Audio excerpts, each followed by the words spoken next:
Welcome to Rad2, another daily reader for Reddit. Like and subscribe for daily Reddit videos. Update. My 28F colleague, 30F, didn't invite me to her wedding, and it's completely unraveled our friendship. Original post. So it took me a few days to decide the best way to approach this. But yesterday I had lunch with her again and had a conversation. I started by saying, "So you've sent all your invitations out now, haven't you?" She looked immediately panicked by my question, and I knew right away that she didn't want me to go down this road. When she said she had sent them all, I asked if that meant she could show me her venue now.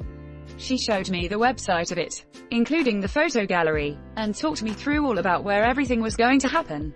All the flowers and decorations she was going to add, etc. It's a nice enough country hotel with some pretty gardens, but I'm not sure what all the secrecy was for. I probed a little more, asking who she's invited from work. The list didn't include me. Said I was looking forward to seeing the photos so I could see how everything looked. She didn't correct me that I would see it on the day. And then I was completely sure that my lack of invitation wasn't an accident. She looked so relieved when I switched subject and asked if she's excited about her honeymoon and having a rest from all the wedding stress. So I'm definitely not invited. I thought it over carefully and I have decided not to ask why. For 3 reasons. 1. The reason is already fairly obvious. She clearly doesn't think we're anything more than colleagues and I've misread the situation. There were some other theories suggested, e.g. jealous husband to be associating me with her past grief. But considering everything I know about her and our history, I'm sure it's not that. I'm not sure why she didn't call it on the wedding talk with someone she had no intention of inviting, or even just bring it up with me and explain why I'm not invited. But never mind. 2. Having an awkward relationship at work is the last thing I want. I'm worried that if I push this and turn it into an issue, that I'll look pathetic and needy. Or it will just be unprofessional. I also run the risk of her bad-mouthing me to colleagues and mutual friends. And I will find it much easier and less messy to handle my own feelings quietly. 3. This is a once-in-a-lifetime experience for her, and I don't want to be the source of drama that dampens her spirits at all. I'd rather just let her enjoy her wedding, make good memories and not bring her down. And you know, I'm fine with not going. It was never really about getting invited to a wedding. It was more having to face the fact that I'd been naive and taken for granted. And I felt silly that I'd invested way too much in this relationship. That's not all on her, because she was never obligated to be my friend. Talking it through on my previous post actually really helped me work through my feelings. When I went back to work on Monday, I felt much calmer and more detached from it emotionally. I have looked back on our whole relationship and honestly she's always been self-involved, entitled and narcissistic. Being a bride has just made it more obvious, but it's always been there. She's also never given back to me, besides helping me get my job, which of course I'm grateful for. In that she's never been willing to talk me through any problems I've had. And although I help her happily with her work, she says no if I ask her for help in return. She has a few office enemies, and even though I saw her negative traits that caused her to be disliked by some people, I overlooked them and defended her anyway. Now I have put a little distance there. It's quite apparent that she's not a very nice person. And I'm genuinely okay with just moving on. She hasn't really noticed the distance between us so far. All she has noticed, and doesn't care, is relieved that I'm giving her space. So I intend to just continue with doing that. If she eventually asks why, or I get the sense that she's trying to rekindle our friendship, then it will be time to clear the air with how I've been feeling. If she doesn't and we just continue drifting, then that's probably for the best. It's sad to lose a friend. And it will probably take me some time to get over it and to become comfortable with a change in our relationship. But I have other genuine friendships, and plenty of colleagues who are lovely people who I can get to know better now. The main thing I really took from my original post, and I'm so glad I did post because I needed some tough love on this, is that my fear of confrontation really needs dealing with. If I can learn how to better speak my mind as things are happening, that will stop things from building and building until I have to have a serious conversation, and it makes what should have been a molehill into a mountain. I also need to figure out how to have difficult conversations without having an anxiety attack, which not only weakens my message but is extremely distressing and puts me off dealing with things and being honest with people. I had a couple of books on assertiveness recommended to me, so I bought them to start me off. I'm also looking into going to a coach, or maybe a couple of therapy sessions at least. to try and better myself. I don't want to hurt other people by doing this. So this has become top priority for me.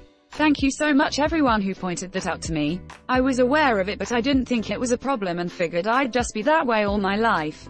Now I know better. Thank you for being so honest with me. Also thank you to those who talked me through the one-sided friendship issue. I'm a good listener and have always attracted people who need to vent. But I only ever noticed the one-off conversations. And I didn't think I was being taken advantage of as a long-term listening ear. I have been examining my other friendships in the last few days to see if anyone else is using me in the same way. Or if I've even been doing this to others and not had the self-awareness to realize. There are a couple of changes I need to make, including a friendship that I need to set some boundaries in, and another one where I've not been giving back to the other person as much I should have. I have learned a really valuable lesson from this about maintaining healthy relationships. And I'm very grateful for that. TL. Doctor, so I'm definitely not invited. Our friendship is likely over. But that's actually okay. And I'm going to work on my assertiveness so I can handle things like this better next time. I'm also going to move forward having learned a good lesson about friendships being two-way. Edit. A few people have been asking about the books I was recommended. Nonviolent Communication by Marshall Rosenberg. When I Say No I Feel Guilty by Manuel J. Smith. Why Men Love B Words by Sherry Argov. 3. This is a once-in-a-lifetime experience for her, and I don't want to be the source of drama that dampens her spirits at all. I'd rather just let her enjoy her wedding, make good memories and not bring her down. Jesus Christ, kudos for having that kind of outlook on things. Thank you for saying that. It means a lot. I just remember drama from my own wedding that soured a couple of relationships and memories. And I don't want to do that to someone else. You're an awesome person and anyone would be lucky to have you as a friend. It takes a really mature, good person to step away from the hurt you are obviously feeling and just let it be for the sake of someone too selfish to do the same. I hope you find friends that are deserving of you. I'm glad that you are feeling better about the situation and I wish you all the best. A really mature response. Well done Op for how you've handled all this. I think this is nice and all, but you still have a ton of work to do on your passiveness. You're a doormat. You need to grow a spine and not panic at the idea of asking someone a simple question. Am I invited to your wedding? No. Okay. I was just curious. It's not easy, but it's doable. You should talk to a therapist about good methods of standing up for yourself.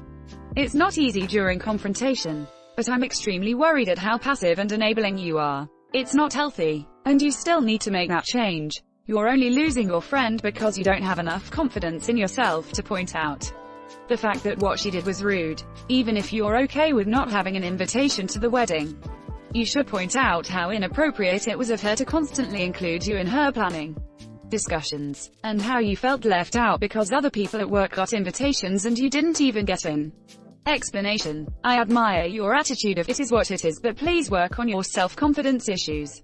You'll run into more situations like this down the line, and sometimes you will have to confront someone about their behavior. While I'm glad it sounds as though you navigated this situation, it still sounds as though you're overthinking way too much, and not considering that you are the source of your boundary issues. Saying you were naive and taken advantage of deflects the blame completely on her. I think you need to stop looking at other people and how you feel they are treating you and take a good look at yourself and why you continue to make boundaries fuzzy and unfocused. This isn't to blame you for her actions and how she treated you.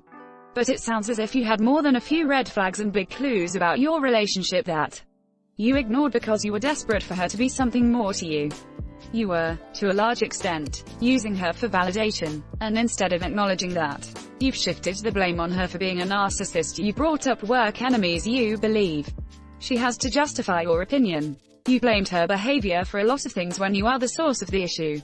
The issue being, you put importance on your relationship with her that she didn't return. You put a label on her that she never wanted. You assumed a lot of things about your relationship, and once you figured out you were wrong, you point out everything bad about her to justify why you were in this position. Why has this entire situation has been turned about her acting this way? Because she specifically is taking advantage of you, and she specifically is being mean towards you. You will continue to repeat this cycle until you stop over-examining others and get into your own head in a serious way. You keep saying you were taken advantage of, and I don't really see how you were beyond sometimes talking her through her issues. Which, it sucks to play therapist for people who don't reciprocate. But that's very lowball taking advantage of. Unless she forced you into that position. You made the choice yourself. You had the poor boundaries, and it is your job to enforce your own. There will always be people who are poor at reading situations and other people. There will always be people who want to vent to someone that they shouldn't vent at. There will always be people who will overshare and talk their head off. It is completely up to you to set boundaries and not drag another person's personality through their mud to prove to others. All of Reddit, in this case IG. How you were taken advantage of in such a vague way. It really sucks when this happens. When you overinvest in someone who doesn't give a crap. But it is entirely on your own shoulders. I wish you luck and lots of therapy, self-reflection, self-awareness, self-actualization, and probably a good number of books for cognitive behavioral therapy and dialectical behavior therapy. Thanks for watching Rad 2. Like and subscribe for daily Reddit videos. If you like these videos, check out the original Rad channel.